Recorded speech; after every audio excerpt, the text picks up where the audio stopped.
Okay.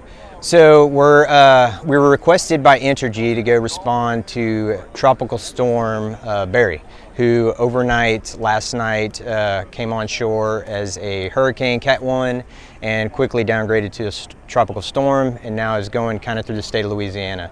So our typical first wave contingent for mutual assistance consists of 3 self-operating teams, a total of 51 line skills and support personnel that will be on the road this morning heading to Baton Rouge, Louisiana, which is our first stop, to probably get onboarded, safety briefing, and then really start work and restoring power to the customers of Entergy.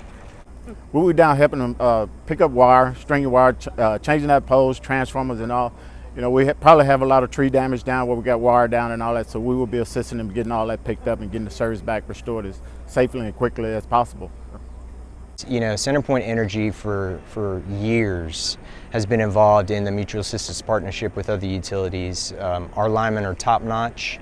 They're trained to really perform in any type of conditions, just like they do for our customers at home. So obviously with us leaving for Louisiana and providing assistance to Entergy, they're getting top-notch linemen from CenterPoint Energy, and we should be able to make a good dent in restoring the customers back to normal for Louisiana.